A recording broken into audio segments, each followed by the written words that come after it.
Hey, good afternoon everyone. I'm just here to show you a little bit about building a ballon to start with, and once I'd built a ballon I thought, well, how the heck do I test it?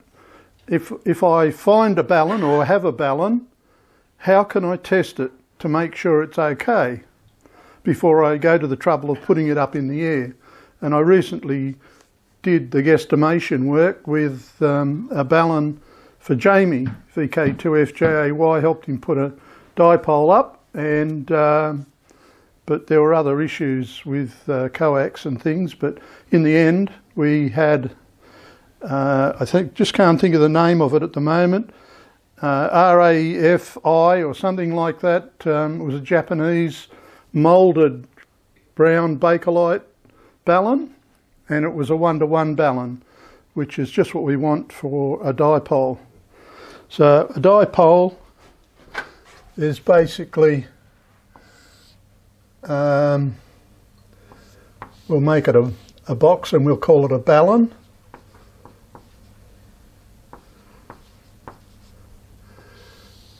And that's a half wavelength long.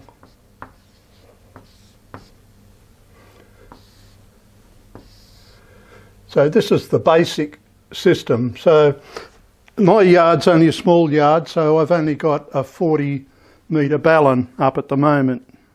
But in my previous yard, this long one was for 80 metres. I also had another one coming out here which was for 40 metres, another one coming out here for 20 metres, and another one out here for 10 metres. I have to say at this point in time, that was the best antenna I've ever had, because the ballon was hung from 2 trees, and the ballon was hanging, although it was a long way apart, the ballon was hanging at about 13 metres off the ground. So works really well. They're called a fan dipole, aren't they? That's right, they are. That's called a fan dipole. I purchased that one from a fellow who's no longer in business, but he used to keep a lot of stuff, and in Toongabbie. And it came from radio waves in America, and it wasn't tuned by any stretch of the imagination. I think I had to fold back about maybe about 10 feet on the 80-metre element to get it anywhere near resonance. So anyway, we'll get back to the ballon. About 5 or 6 years ago, before I moved up here, I did a course at AR New South Wales on building a ballon, and we built a 1-to-1 ballon and a 4-to-1 ballon. Now, I've drawn my own drawing of how it's wired on the back for the 4-to-1 ballon, which is a lot easier to understand how it's wired. The 1-to-1 ballon is pretty straightforward. It's a piece of, and Karen's done a good job here, it's made from a ferrite core that comes in a pack of 2 from JCar, and it's anyway, I think that's the biggest ferrite core they've got. You get 2 in a pack, and the object is you wind the coax, and you could probably do this with RG58 as well, although it'd be pretty tight. I've also, in my bag of tricks here, I've got a soda antenna that I built for 40 and 20 metres, and I used one of these ferrite cores.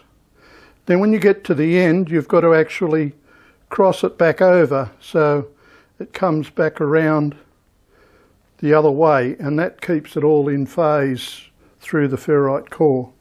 If you didn't do that, you'd find one half of the magnetic waves, or the waves in the inductor, are going one way and the other half are going the other way, and they cancel out. So not a good trick. But anyway, that is the one-to-one ballon is used for straight dipoles, and then when you get into when you want to build an off-centre fed or a folded dipole, then you use a 4-to-1 ballon. And then if you go to other types, you use a 9-to-1.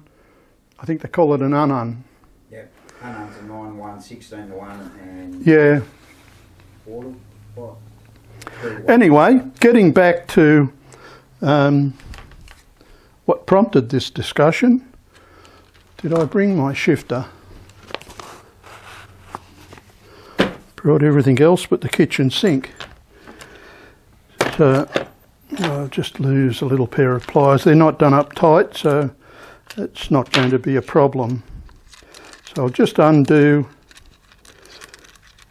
The object was to test this device, or to test another device that had been used but was unmarked, and a lot of them are marked with labels that come off very easily, so you never know what's going on there. So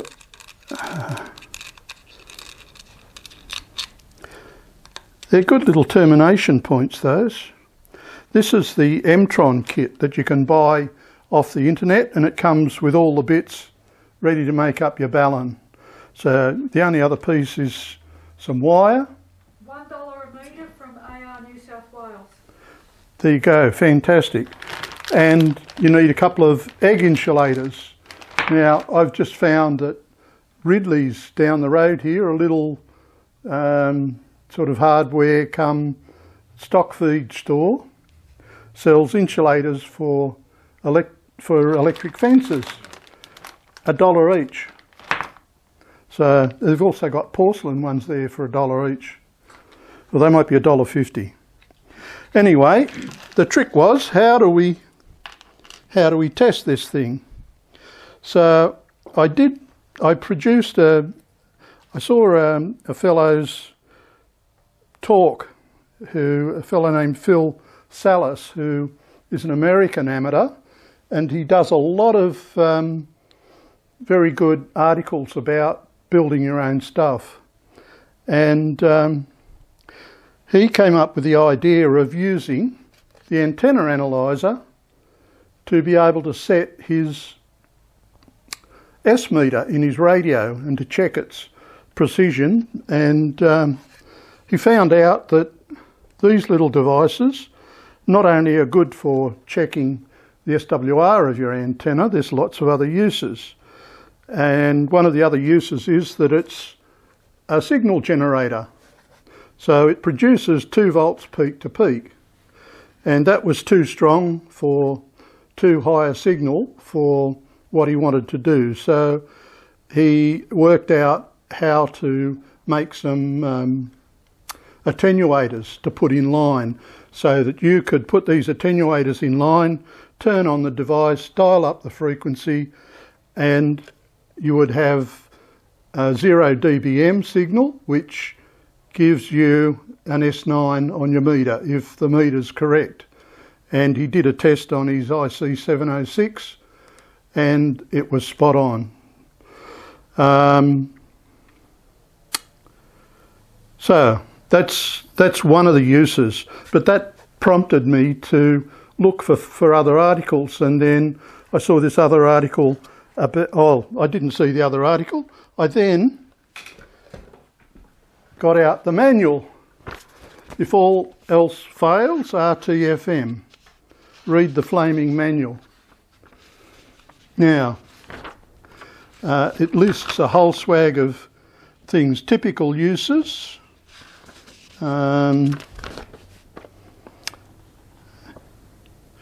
It can be used to test antennas, SWR, impedance, reactance, resistance, resonant frequency, bandwidth, antenna tuners, SWR bandwidth and frequency, amplifiers, input-output matching networks, chokes, suppressors, traps and components, coaxial transmission lines, SWR, length, velocity factor, approximate Q and loss, resonant frequency and impedance, filters, SWR, attenuation and frequency range, matching of tuning stubs, SWR approximate, resonant frequency, bandwidth and impedance, traps, frequency, resonant frequency and approximate Q, tuned circuits, resonant frequency and approximate Q. Small capacitors, value and resonant frequency, RF chokes and inductors, transmitters and oscillators, and of course it's a signal generator in itself. So I looked up the page for doing this, and to test a one-to-one ballon, we just get the ballon, and we have terminal here, and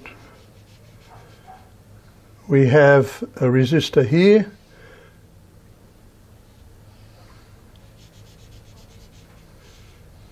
and then that wire is joined. So we put a dot on a join.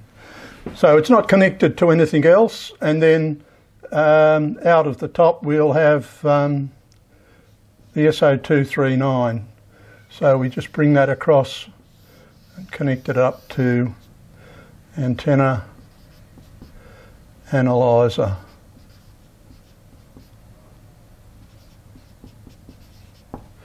What are the value of the resistors, Paul? Okay, well, for a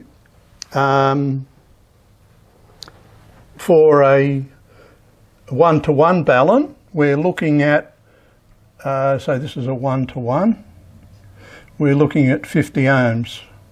So we've got 25 ohms here and 25 ohms there. And I just used carbon resistors, and when I did the test on mine, it came up with no reactance. So let's see if we can hook this up and get it to operate.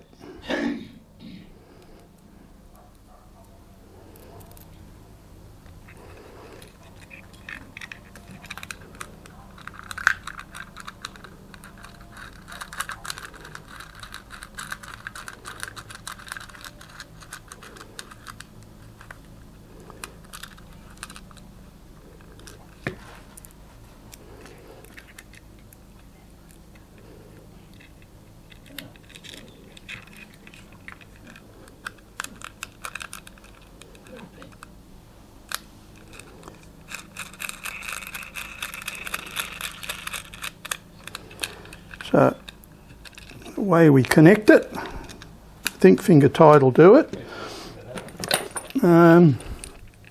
Piece of coax I use, I primarily leave an adapter. The original connection on the top of this antenna analyzer, which is an MFJ 269, is an end connector.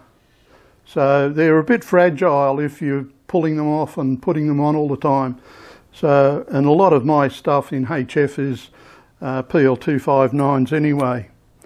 So what we do is just put this out of the way a little bit so we can get the camera. I noticed in the video we did with Ray Robinson, we ended up with an antenna in front of the middle of the picture all the time. So a little lesson. So the way to test it is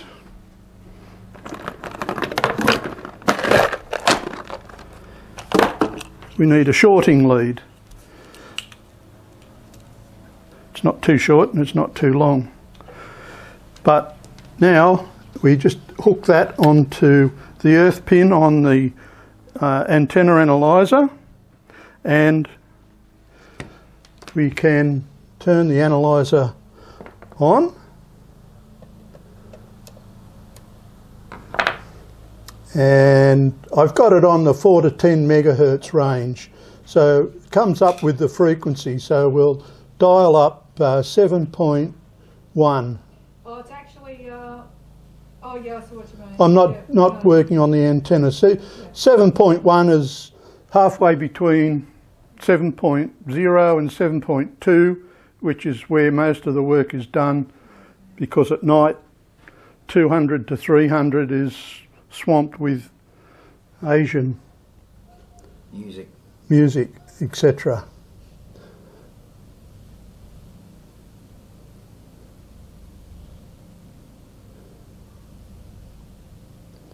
It is a little bit delicate getting it on an exact frequency, but it's worth a little bit of perseverance. So, we can now read here that the resistance, we've got the reading of 7.1026, which is immaterial. It tells us here on this dial that it's 1-to-1 SWR. It tells us that the resistance is 56 ohms and the reactance is 4 ohms. Now on mine it came up with 0, so I'll check that again later. But the way we test it is to take this, and I don't know if you can see that, Henrik. I've got a future son-in-law, his name's Friedrich Schultz, would you believe? So by putting that on there, it should not alter. We're still at 3, we're down at 3 ohms. We're 56 ohms, we're 1-to-1 SWR. We go to the other side and it should be the same. And take my word for it, it's slightly different, but it's for all intents and purposes the same thing. It says 55 ohms and fluttering between 6 and 7 ohms reactance. Then we take it to the centre point of the two resistors, and it should read the same thing again. 1-to-1, 56 ohms, and the reactance is 4 ohms. So I felt pretty confident that that antenna was going to work, that ballon. It's a pretty simple ballon, this ballon. The 4-to-1 ballon is a bit more complicated in that it's got two windings wound together but connected separately. Let's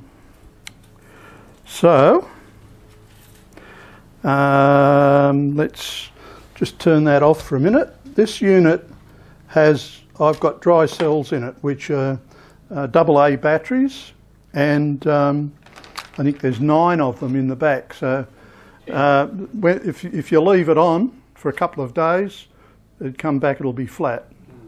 So good idea to change the batteries straight away if you do that, or leave them out until you need it the next time.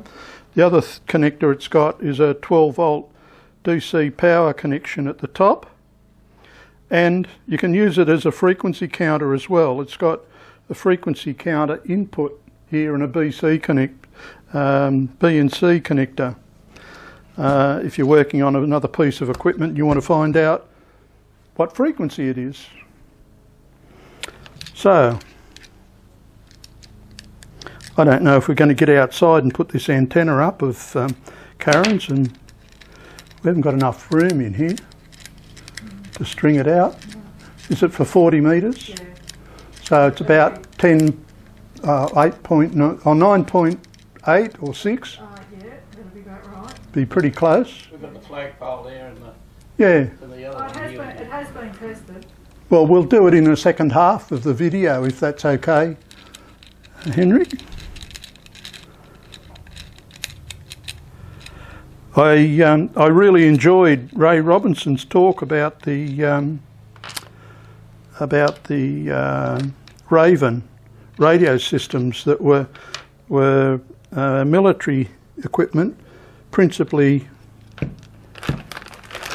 to a large extent built in Australia. One thing I'd advise, I've had one of these up for a number of years since I moved to Gorican, and I was mowing the lawn the other day and I found the lid of the first one in the grass that I put up. So yeah, good idea to put at least a couple of cable ties around it, or tape and then a cable tie. I don't know if I've... Anyway, I'll just pass these around. I built an antenna myself, a ballon. I wanted to put another ballon. I'm going to try a ballon in the roof with some elements on it and see how that goes. So I built it nice and sturdy so that if I get sick of that and find out it doesn't work, I can put it outside and not have to worry too much about it. Stainless steel hangers. So I've made it so that this one will hang it from a tree somewhere, and these two will hang the dipole elements on it. What I intend to do is just tie them to it, and then on the back I've got terminals coming out the back, bolts, so I can fit quite a few. I can fit 4 lugs on each one easily. Is something in your roof? Yeah. Might be a problem. That might be a problem. You don't know until you try it. For sure. One thing I've found, I've marked on mine, shield and core. So the core is the centre wire of the peel of the SO239, which ends up coming out this end, this side is where I connected it, and the shield goes to the other side. Now sometimes if you put an antenna, a dipole up, and it goes through trees and things, it might not be operating too well. So what you do is just change your wires over from this one to that one, which reverses your connections. And I've heard of people having success with that. Oh, it's working. But anyway, I'll pass this around. You can see I went to a bit of extra length and put big, what they call mudguard washers on the inside, which gives it plenty of pulling force on it. But they're not, none of those are connected. And you'll see I've got little plastic cable clips, which this little box that I bought from JCar as well had little brass inserts in the back of it, which actually go right through. And now that I think about it, I could have easily used those screw holes to put a screw through and then just nuts on it instead of going to the trouble of the 6mm bolts. So anyway, I think that would be a fairly strong antenna.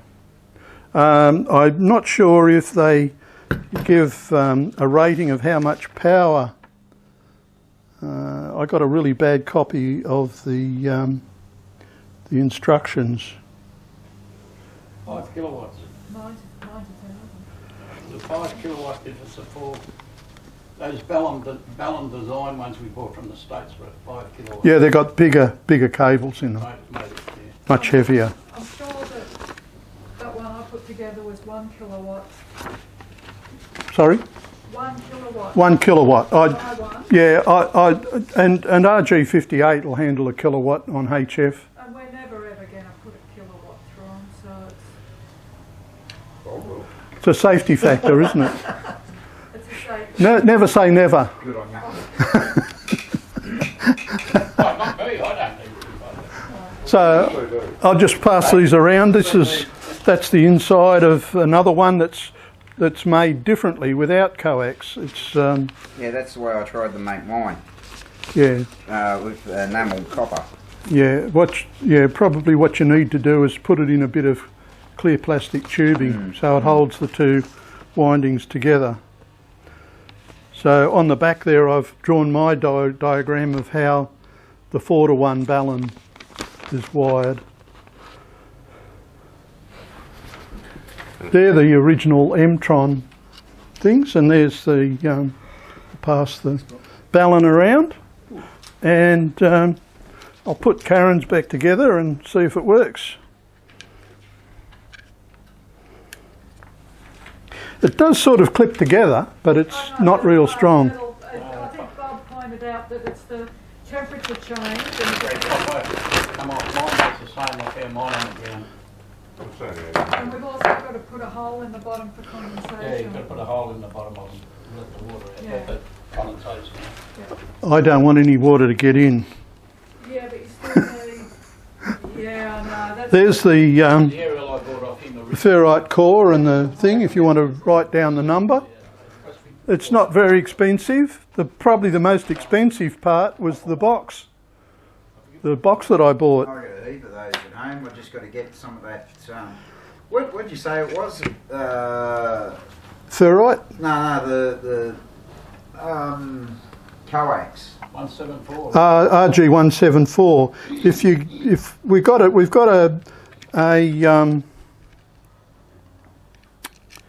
JCAR catalogue here, haven't we? I walked out the door and forgot to put mine in. I think there's a heap of that down at AR New South Wales. Is there? RG174? Yeah, just little boxes of it. Oh, okay. Or Well, that'll be worthwhile because that is a bit expensive. The way I bought mine was to buy 1 metre leads with SMA connectors on each end.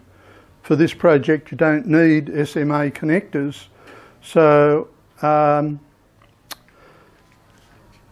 think I've lost a spring washer. Was there 2 spring washers on it? Hey, can't remember. That's not a problem. I'll have another look around. Well, these stainless steel spring washers, that's what you use. here it is. It's there? Yep. Good. Yep. There you go, mate. Thanks, mate. Yeah,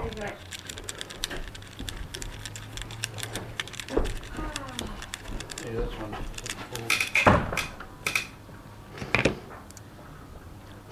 One of the uses of the antenna analysers was cutting a quarter wavelength of coax, which, or back in the days of TV, if they got an interfering signal, you could cut a quarter wavelength of ribbon cable and connect it up to the screw terminals on the back of the TV and start at the bottom and start snipping until the interference disappeared. At that frequency, that becomes resonant and sucks all the bad signal away from your TV picture. And that could be applied to other problems that you get with radio signals.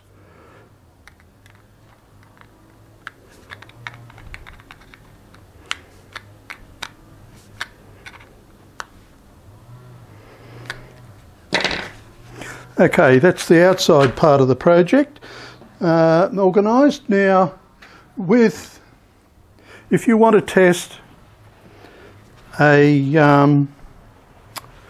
4:1 balun, then basically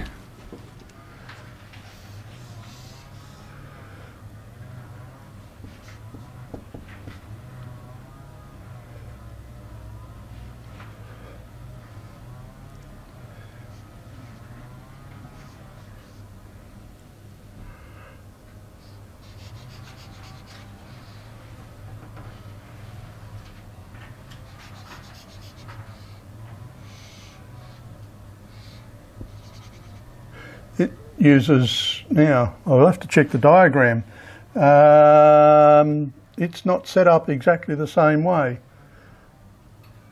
I think I'll check on the book.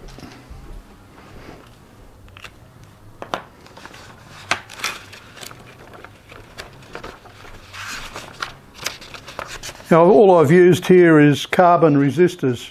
They're not very inductive, so at the frequencies that we're using, so that's not too bad. You could go to the expense of non-inductive resistors, and they're probably pretty hard to find, but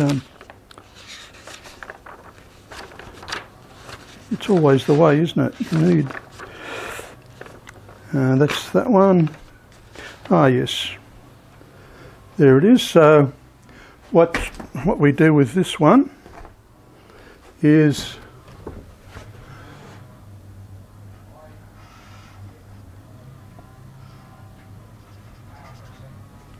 now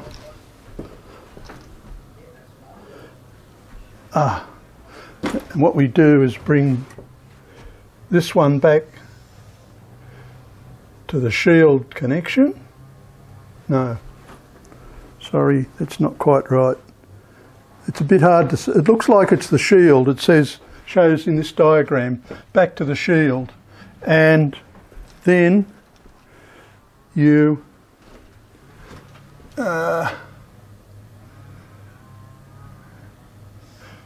I'll put this like a switch.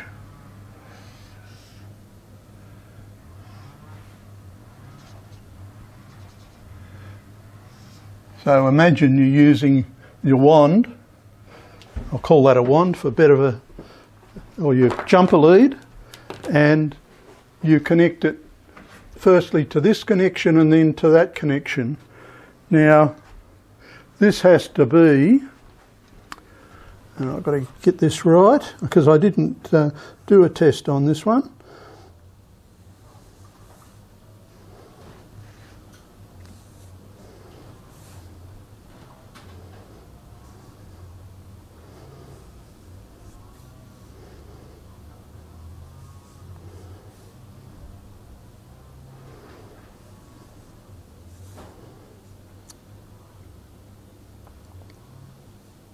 Sorry about that.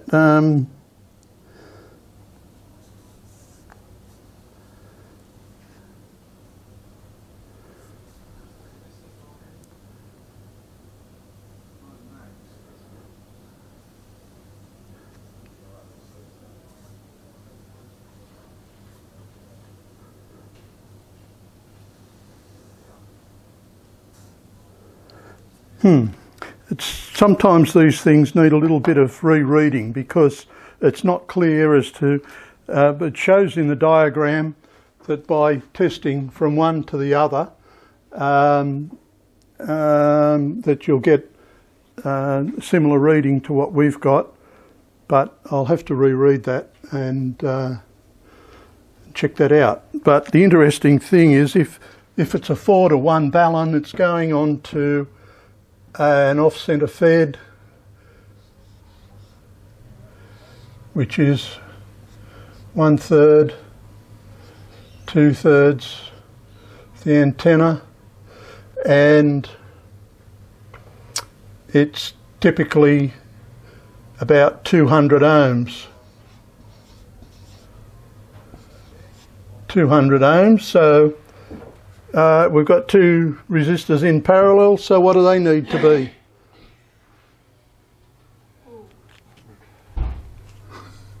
400 ohms each resistor.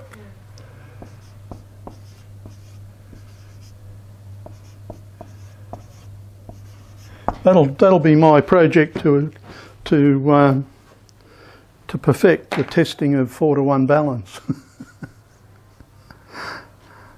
Okay, there's a few other sheets I've got here. I've looked up trying to find out, about ballons and things. And until I bought the radio waves antenna, I'd never really used a ballon of any sort. And for a long time I had a trapped dipole, which is about trapped dipole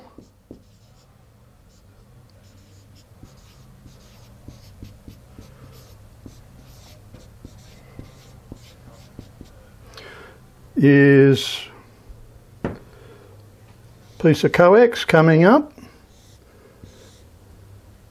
centre core coming out, outside core going that way, and it goes to a trap which consists of an inductor and a high voltage capacitor, like 5,000 volts. This section, this section here is 33 feet. This section here is 22 feet. So that's, 55 feet each side. Still too long for my yard. Across my yard I'm 75 feet. Oh, 55, that'll fit. I'll have to revisit that. The only problem with it, that like on an FT101E, that antenna worked beautifully. But you have to pick your frequencies, and I've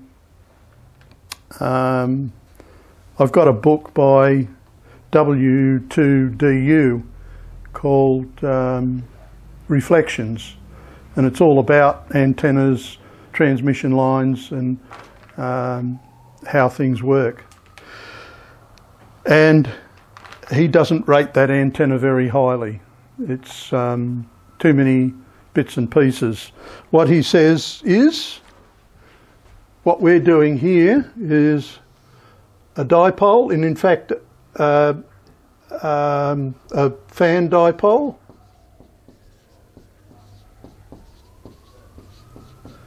and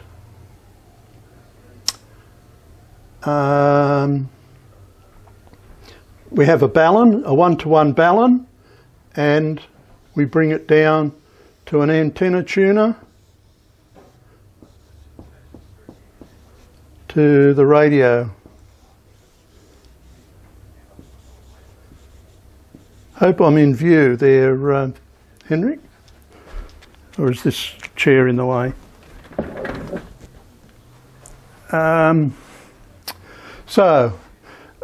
What this creates, according to his book, this creates a conjugal match.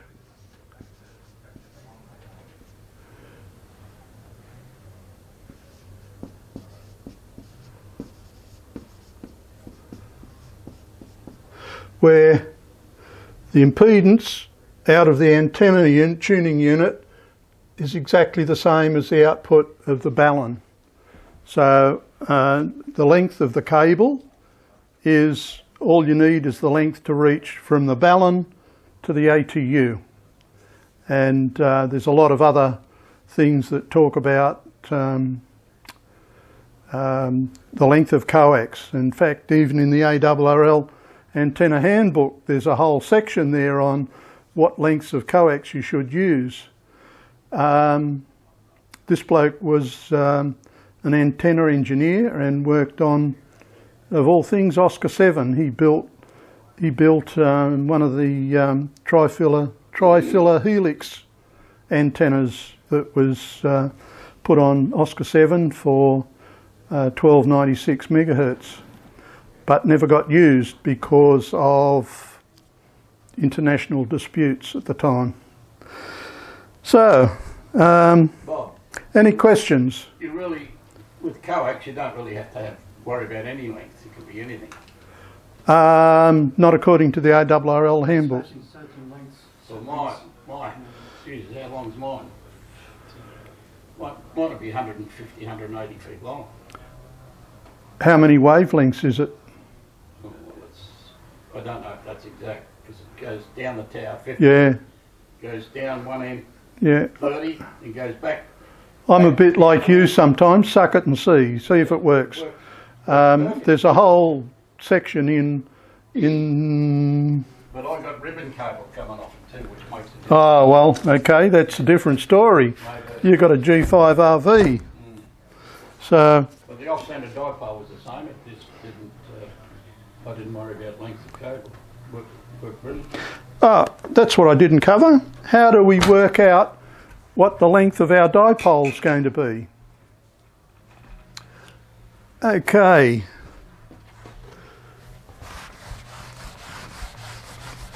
That's a bit stubborn, isn't it?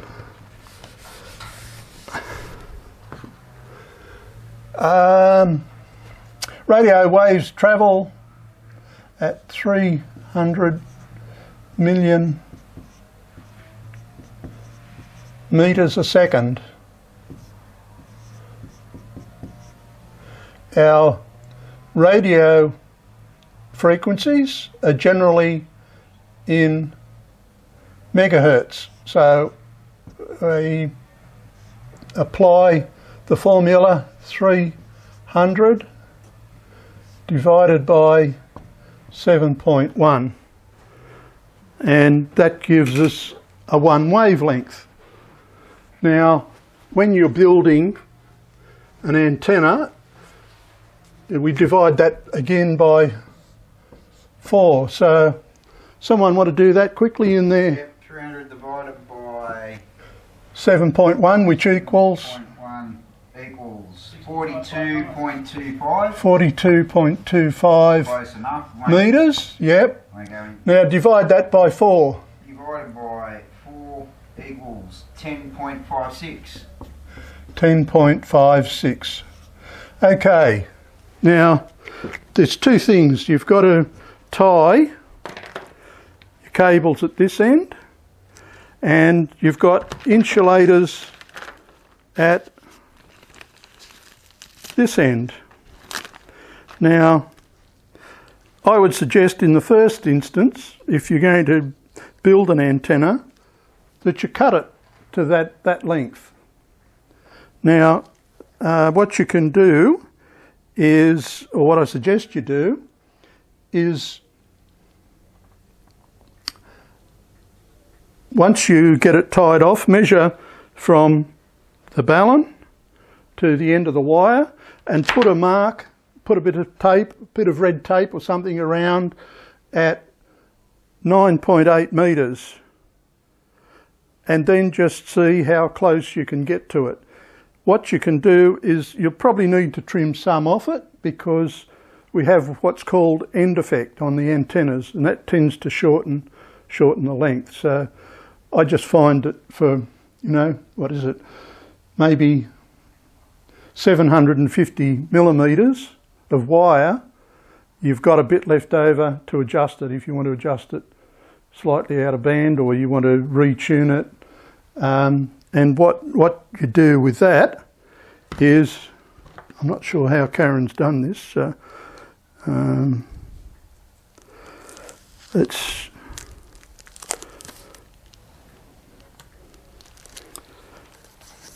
yep, she's done that sort of thing where it's folded back. But if you... We only did that as a quick test down at AR New South Wales. Oh, okay. It's got to be pulled apart a little bit more length, tied around the insulator and tested again because it was 6.9. And I said, so if it's 6.9... we need to shorten it a tip. We need to shorten it. But I'm not cutting it. No, all you do, you can... I've had mine with it wound, with it taped back to there. Yeah. In fact, with my 80 metre dipole, I had 6 foot of wire, just went back wound back around the antenna. So the radio wave sees that as the end of the wire. Doesn't see what's coming back the other way. Doesn't see where Coming it's back the tied- other way. where it's tied off to. Tell me more. It doesn't see Where it's tied off Yeah. to. where you come back. Yeah, it doesn't see this as an extension of the antenna. The radio wave is travelling at 300 million metres a second. It's not going to look at that and say, I think I have to stop here, because another way I thought about this for many years was if you've got a wavelength So if that's 40 metres or 42.25 metres, when you apply that first wave of signal, it will have travelled, if it's tuned correctly, it would have travelled slightly shorter than this. So we're looking at actually 9.8 or thereabouts, approximately equal to 9.8. So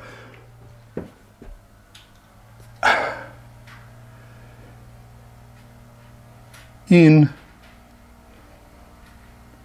7.1 millionth of a second, it's travelled that far, 40 metres.